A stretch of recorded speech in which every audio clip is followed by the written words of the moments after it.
Okay, guys, I'm giving you your new moon update early. The reason I want to do that is because we can feel the movement right now. It's all really relevant and it's all playing a part, so it felt really good to do it now.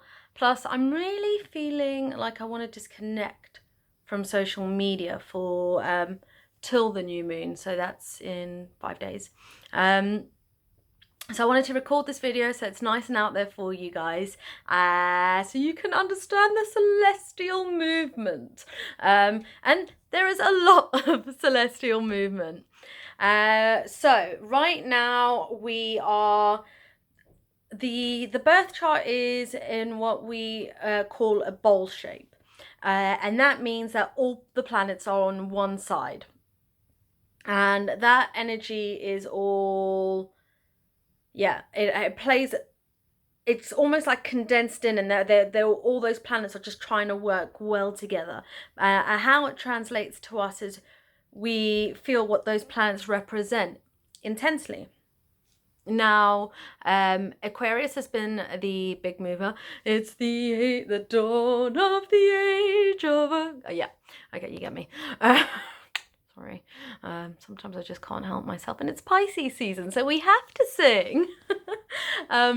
Okay, so first of all that Aquarian energy, that's all like rumbling away. We're feeling like that tension, that need for revolution, that need for freedom, there's a need for freedom, and a lot of us are feeling a lot of repression, and especially here in the UK where we're in a lockdown, and we have been for months, and I'm getting a bit tired of it, and I'm sure a lot of other people are.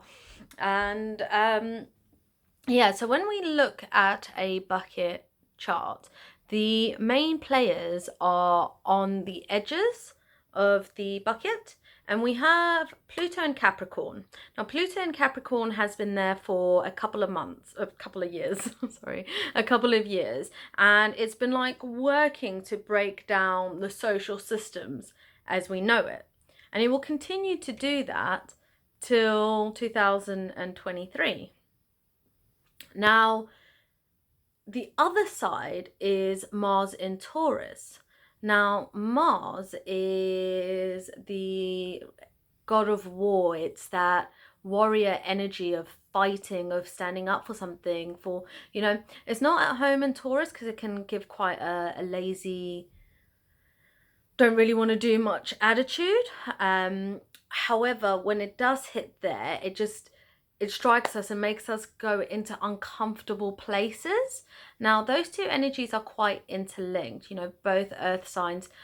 Pluto, original ruler was Mars, like Scorpio's original, like there is a lot of interconnection there. However, how it's working now is the Pluto Capricorn is on the wider side, whereas the Mars in Taurus is our inner work. It's how it affects us on a personal level, and we will all be feeling this change. There's a change, and we're getting, when I look at the chart, it's like these two are squeezing all that energy, squeezing it all together, and it's making us go, really question a lot of elements in our life, a question, our societies, our relationships, our friends, our position, what we want to do, where we want to go. It's all just getting hot in here. Yeah, it's getting hot. Now, because the moon transits so quickly, it will be dipping in and out of this bowl shape. And when it dips out, it's almost like it's like vocalizer for the planets. So the next couple weeks are an emotional journey. We're going deep within and analyzing our psyches. The moon, it's our inner work, it's our shadow work, and as it gets activated, we're understanding a lot more of that. Now, after Mercury retrograde, I know a lot of you are feeling, that one, it was a strong Mercury retrograde. It frazzled a lot of us, not just the technology, things going back to a lot of past memories. Now, it was the last Mercury retrograde in this astrological cycle, because the astrological cycle begins from Aries, March through, and that's how it lasts a year. And yeah, so it's been that whole cycle. So now we're coming to a closure. If we see all the things that we've processed in that year, it's actually you know, this Mercury retrograde has been a lot more intense, because it's been such a big dramatic year. So we've been feeling it more on a bigger scale. And now in the shadow period, we are starting to address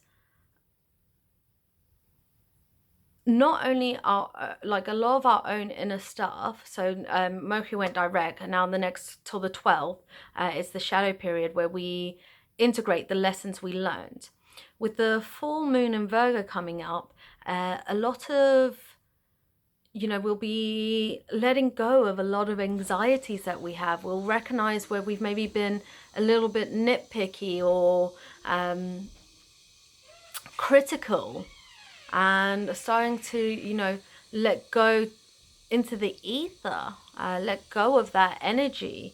And a lot of us will actually also address where, you know, because Virgo is the sign of service. We'll recognize where we've been giving too much of our service away, too much of ourselves away, too much of our love away. And, you know, yeah, recognizing just that energy of being a little bit too helpful. A little, yeah. So that's going to play a big part. Now, that Mars in Taurus will stay there till the 3rd, and then it will shift to Gemini.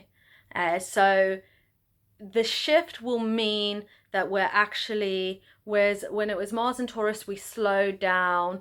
When Mars in Gemini comes into fruition, we're going to have a lot more energy. We're going to want to do a lot more things, a lot more projects. I'm really hoping it translates in the UK to the lift of lockdown, because I think we've all had enough.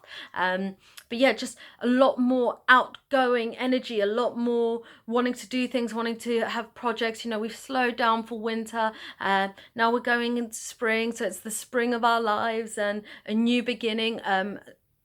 You know, coming towards the end of a chapter, the end of a season. Yeah.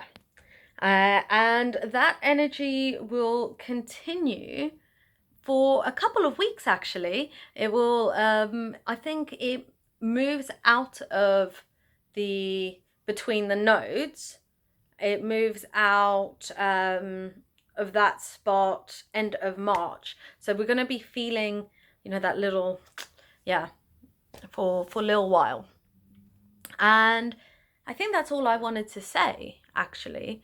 I mean, it's still 8.5 minutes, so